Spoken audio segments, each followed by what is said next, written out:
Visakha steel plant ప్రైవేటీకరణ జరిగిపోయినట్టేనా? ఇప్పుడు 1500 మంది ఉద్యోగులు తొలగింపుకి శ్రీకారం దేనికి సంకేతం? ప్రభుత్వ వాటా 100% ఉపసంహరించుకోవడానికి కేంద్రం సిద్ధమవుతుందా? 11,400 కోట్ల రూపాయల నిధులను కేంద్రం దేనికోసం విడుదల చేసింది? పాత బకాయిలు చెల్లించి అప్పుల్ని తీర్చి అదానికి అప్పగించగలడా? శాశ్వత సీఎండీని ఎందుకు అపాయింట్మెంట్ చేయడం లేదు? ఈ స్టీల్ ప్లాంట్ నష్టాల్లో ఉంటే ఈ పక్కనే మిట్టల్ గ్రూప్ ఏర్పాటు చేయబోతున్న స్టీల్ ప్లాంట్కి భూములు ఇవ్వడం ఎందుకు? ఇలా అనేక ప్రశ్నలు స్థానిక ప్రజలకు వెంటాడుతున్నాయి.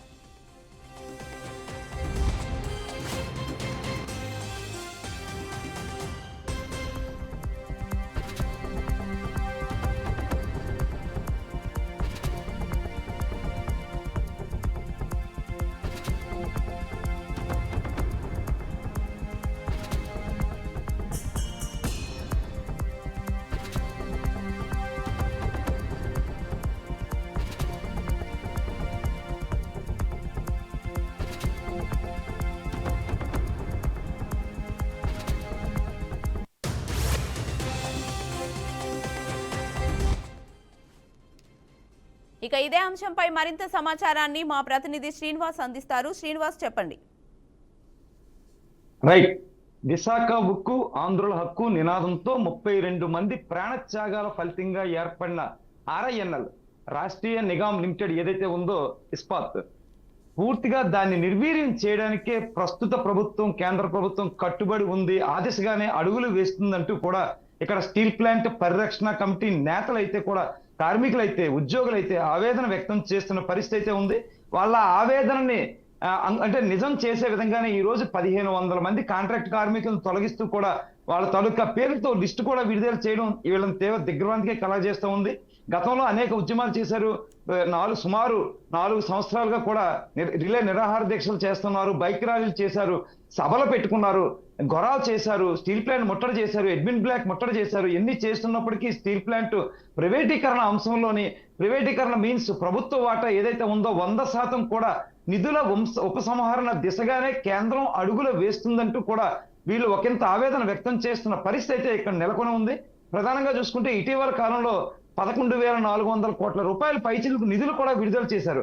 అందరూ సంతోషం వ్యక్తం చేస్తున్న ఈ తరుణంలో ఆ నిధులు కూడా పాత బకాయిలు చెల్లించడానికి, స్టీల్ ప్లాంట్ క్లీన్ చీట్, ఎవరికి ఇంకెటువంటి బకాయిలు లేకుండా నీట్ గా ఉంచడానికి ఒక పక్క నష్టాల బాట పట్టిస్తా ఉన్నారు. ఒక పక్క ఏదైతే బొగ్గు గనులు కేటాయించాలని అడుగుతున్నారో అవి కేటాయించట్లేదు. శైలిలో విలీనం చేయమన్నారు, అది చేయడం లేదు. జీతాలు కూడా 8 నెలలుగా కూడా పాక్షిక జీతాలే, కొంత మాత్రమే జీతాలు చెల్లిస్తా ఉన్నారు. సుమారు 250 కోట్ల రూపాయలు జీతాలు కూడా పెండింగ్ ఉన్నాయి. శాశ్వతంగా ఒక సీఎండీని అక్కడ ఎవరిని నియమించడం లేదు. ఏం జరుగుతుంది స్టీల్ ప్లాంట్ విషయంలో? ఒక పక్క రాష్ట్ర నాయకులు ఎవరైతే ఉన్నారో చంద్రబాబు నాయుడు కానీ, లోకేష్ కానీ, పవన్ కళ్యాణ్ కానీ, వీళ్ళంతా కూడా ఎటువంటి పరిస్థితుల్లో స్టీల్ ప్లాంట్ ప్రైవేటీకరణ కానివ్వబోం అని నొక్కి ఒక్క నుంచి చెబుతున్న పరిస్థితి. మరోపక్క కేంద్రం అడుగులు చూస్తూ ఉంటే ఈ స్టేట్ లో చెప్తున్న నాయకుల మాటలకి, కేంద్రం వేస్తున్న అడుగులకి పొంతన లేకుండా పోతుంది అని చెప్పి ఇక్కడ ఆవేదన అయితే వ్యక్తం చేస్తున్న పరిస్థితి అయితే ఉంది. దీన్ని ప్రధానంగా చూసుకుంటే ఈ రోజు 1500 మంది కార్మికులు, కాంట్రాక్ట్ కార్మికులు తొలగించడం కూడా మరింత ఆందోళన కలిగిస్తూ ఉంది. సుమారు 20,000 పైచిలకు, 22,000 పైచిలకు ఎంప్లాయీస్ అయితే అక్కడ ఉన్నారు. 10,900 పైగా పర్మనెంట్ ఉద్యోగులు ఉంటే 12,000 మంది పైగా కాంట్రాక్ట్ ఉద్యోగులు ఉన్నారు. ఇది కాంట్రాక్టా, పర్మనెంటా? 6 నెంబర్లో వచ్చారా? ఎంతమందికి 6 నెంబర్లో? ఇంకా 8,000 మంది 6 నెంబర్లు. ఆ రోజు 24,000 ఎకరాలు 16 గ్రామాలు ఖాళీ చేసి 16,000 మందికి 6 నెంబర్లు ఇస్తే ఎన్నో గ్రామాలు ఖాళీ చేసి అందులో 8,000 మందికి 6 నెంబర్లు ఇంకా చేత పట్టుకుని ఉన్నారు. ఎవరికి కూడా వాళ్ళకి ఉద్యోగాలు లేవు, ఉపాధి లేదు. భవిష్యత్తులో వాళ్ళ పూర్వీకులు ఇచ్చిన స్థలాలు ఇంకా స్టీల్ ప్లాంట్ లో విలీనం అయిపోయి ఉన్నాయి. రోడ్ల మీద కూలీ నాలి చేసుకుంటూ సాక్రిఫైస్ చేయని జీవితాలు, ఇలా అనేక సమస్యలు ఉంటున్నప్పటికీ దీన్ని నిర్వీర్యం చేసి, దీన్ని ప్రైవేట్ పరం చేసి పూర్తిగా దీన్ని లిఫ్ట్ చేయాలా, ఏం చేయాలని ఆలోచిస్తున్నారని వీళ్ళు ఆవేదన వ్యక్తం చేస్తా ఉన్నారు. ఇదే తరుణంలో చూసుకుంటే ఆర్సెల్ఆర్ Mittal Nippon limited steel plant ఏదైతే ఉందో ఇక్కడ నక్కపల్లి దగ్గర, అంటే సుమారు కోతవేటు దూరంలో, ఇదే సముద్ర తీర ప్రాంతంలో నక్కపల్లి దగ్గర, అంటే పాయకరావుపేట నియోజకవర్గం వస్తుంది, అనకాపల్లి జిల్లా వస్తుంది, విడదీసిన జిల్లాలో, కానీ ఉమ్మడి విశాఖ జిల్లా. సో సముద్ర తీర ప్రాంతంలోనే సుమారుగా, అంటే ఒకసారి ప్యారలల్ గా లెక్కేసుకుంటే నిన్న మంత్రిమండలి ఆమోదం, నిన్న చంద్రబాబు నాయుడు నేతృత్వంలో మంత్రిమండలి ఆమోదం తెలిపిన ప్రధాన అంశం 1,35,000 కోట్ల రూపాయల పెట్టుబడులతో మిట్టల్ గ్రూప్ వస్తా ఉంది. 7.8 మిలియన్ల సామర్థ్యంతో అది ఉత్పత్తిని ఇస్తా ఉంటది. దీని ద్వారా 20,000 మందికి ఉద్యోగాల కల్పన ఉంటది. వీళ్ళే డిఎల్ పురం దగ్గర పోర్ట్ కూడా నిర్మాణం చేసుకుంటారు. దీనివల్ల ఇది వాళ్ళ తాలూకా మంత్రి మండలి ఆమోదిస్తూ భూములు కేటాయించి వాళ్ళకి కావాల్సిన విధానంలో ఫుల్ సపోర్ట్ చేస్తా ఉన్నారు. అయితే వీళ్ళ వాదన ఎలా ఉందంటే, ఇప్పటికే మేము 7 మిలియన్ టన్నులు ఉత్పత్తి సామర్థ్యాన్ని ఇస్తా ఉన్నాం, ఇప్పటికే 24,000 మందికి ఇక్కడ ఉపాధి దొరుకుతా ఉంది, ఇప్పటికే లాభాల బాట పట్టించడానికి అన్ని సిద్ధంగా ఉన్నాం. ఇది నిర్వీర్యం చేస్తూ పక్కనే మిట్టల గ్రూప్కి ఇవ్వడంలో ఒక సారాంశం ఏంటి అంటే, ఇక్కడున్న మిషనరీ అంతా ఏం చేస్తారు? స్క్రాప్ గా తీసుకెళ్లి మిట్టల గ్రూప్కి అమ్మేస్తారా? లేదా ఇది నష్టాల బాట చూపించి ఆ మిట్టలను మధ్యలో పెట్టి మళ్ళా తిరిగి మిట్టలకి ఇక్కడికి వచ్చి, బాబు నువ్వు హ్యాండ్ ఓవర్ చేసుకో, మా వాళ్ళు చేయలేకపోతున్నాం, నువ్వే జీతాలు ఇయ్యి, నువ్వే ఈ కార్మికులు చూడని చెప్పి ఈ స్టీల్ ప్లాంట్ తీసుకొచ్చి ఆయనకు అప్పచెప్పేస్తారా? రకరకాల అనుమానాలతో తీవ్ర ఆవేదనతో ఇక్కడ నలిగిపోతున్న పరిస్థితి అయితే ఉంది. ఇది స్టీల్ ప్లాంట్ అనేది వ్యాపార రంగం కాదు, ఇది ఒక సెంటిమెంటల్ ఇష్యూ. ఆంధ్రప్రదేశ్ కి ఒక మంచి అంటే ప్రపంచ దేశాల్లో అంతర్జాతీయంగా గుర్తింపు పొందిన విశాఖ నగరానికి తలమానికంగా ఉన్నది స్టీల్ ప్లాంట్. ఇలాంటి స్టీల్ ప్లాంట్ ని పూర్తిగా నిర్వీర్యం చేసి ప్రైవేట్ పరం చేసి 100% నిధుల ఉపసంహరణ చేస్తామని ఆ రోజు క్యాబినెట్ లో ఆమోదం తీసుకున్న దాన్ని ఎందుకు క్యాబినెట్ లో అబాలిష్ చేయరు? ఎందుకు రద్దు చేయరు? ఇక్కడికి వచ్చి ఉపన్యాసాలకే పరిమితమా? అది రద్దు చేస్తే క్యాబినెట్ లో ఒకసారి తీర్మానం చేసిన తర్వాత దాన్ని అదే క్యాబినెట్ అబాలిష్ చేస్తేనే కానీ ఆ చట్టం వీగిపోదు, అది కొనసాగుతూనే ఉంటది. పెండింగ్ లో పెట్టిన నిధులు మంజూరు చేసిన వీళ్ళకి ఏదో తాయిలాలు చెల్లించిన, సో దాన్ని ఎందుకు పూర్తిగా కూడా అబాలిష్ చేయరు? ఇలా అనేక అంశాలు ఇక్కడ కార్మికుల మధ్యలో మెదులుతా ఉన్న పరిస్థితి అయితే ఉంది. ఏదో పప్పు బెల్లాలకి పేరుగా ఇస్తూ, ఎందుకంటే శైలిలో విలీనం చేస్తే ఓకే హ్యాపీ అన్నారు, లేదా గనులు ఇస్తే లాభాల పడి పట్టిస్తామన్నారు. ఎందుకు ఇటీవల కాలంలోనే గంగవరం పోర్టుకి 50 కోట్ల రూపాయల బకాయి ఉందని వచ్చిన బొగ్గును కూడా పోర్టులో ఆపేసిన పరిస్థితి, కార్మికులంతా పోరాడి ఫైట్ చేసి కొంత పేమెంట్ చెల్లించి ఆ బొగ్గును కూడా రిలీజ్ చేసుకున్న పరిస్థితి.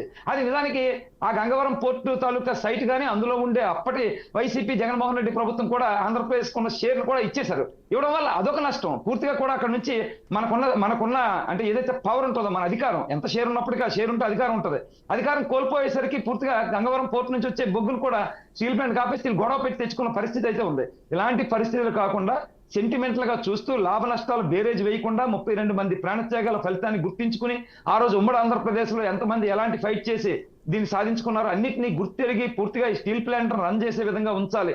ఆర్ఎస్ మెట్లు పెడతారా, మరొకరు పెడతారా, ఇంకో స్టీల్ ప్లాంట్కి ఇస్తారా, అదంతా వేరే అంశం. అది ఎంత డెవలప్మెంట్ ఓకే యాక్టివిటీ. ఇక్కడ ఒక 20,000 మంది ఉద్యోగాలు చేస్తూ రేపు మెట్టల గ్రూప్ వచ్చి 2029 నాటికి ఒక 20,000 మందికి తొలి దశలో ఫస్ట్ విడతలో తొలి ఫేజ్ లో ఉపాధి వస్తుంది అంటా ఉన్నారు. ఓకే, అక్కడ 20,000 మందికి వస్తే సంతోషం, కానీ ఇక్కడ ఉన్న 24,000 మందిని పోతా ఉంటే ఎలాగా? ఇది ఉంటూ ఏం చేసినా పర్లేదు, కానీ ఇది నిర్వీర్యం చేస్తూ, ఇది తుంగలో తొక్కేస్తూ, దీన్ని అబాలిష్ చేస్తూ పూర్తిగా దీన్ని కానీ ఏమైనా అబాలిష్ చేస్తే ఇక్కడ తీవ్ర పరిణామాలే ఉంటాయని పలుసార్లు చెప్పారు. ఆ లాస్ట్ టైం అయితే లీగల్ కమిటీ వచ్చింది, అడ్వైజరీ కమిటీ వచ్చింది, స్టాండింగ్ కమిటీ, ఏవో కమిటీలు వచ్చినాయి కేంద్రం నుంచి. అన్ని వచ్చినప్పుడు ఈ లిడ్మిన్ బ్యాగ్ నుంచే కార్మికులంతా గొడవ చేసిన పరిస్థితి. ఇటీవల కాలంలో చూసుకుంటే ప్రధాన మెయిన్ గేట్ దగ్గర నుంచి ఏ షిప్ దిగిన వాళ్ళంతా 1000 మంది పూర్తిగా కార్మికులంతా వచ్చి బైక్ ర్యాలీ చేపట్టి ఆ రోజు ఎడ్మిన్ బల్లింగ్ దగ్గర మోహరించిన పరిస్థితి.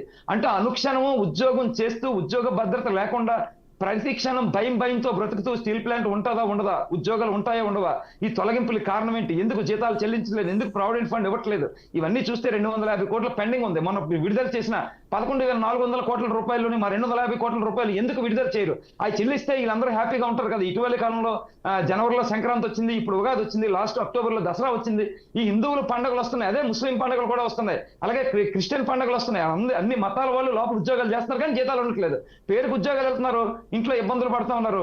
ఈ పరిస్థితి కాకుండా అందరికీ గ్రాంట్ రిలీజ్ చేసి పూర్తిగా భద్రత కల్పించి ఉద్యోగ బాధ్యత కల్పించి స్టీల్ ప్లాంట్ లో అంటే బ్లాస్ట్ ఫర్నిష్ 3 ప్రెజెంట్ ఆగిపోయిందని కొన్ని నిధులు ఇస్తే ఆ బ్లాస్ట్ ఫర్నిష్ 3 ఓపెన్ అవుద్ది.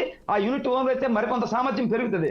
దాన్ని కూడా యాక్టివేట్ చేసి, అలాగే 4 ఉంటాయి, 4 కూడా యాక్టివేట్ చేస్తే పూర్తిగా 24,000 మంది పూర్తిగా సామర్థ్యంతో పనులు చేస్తారు.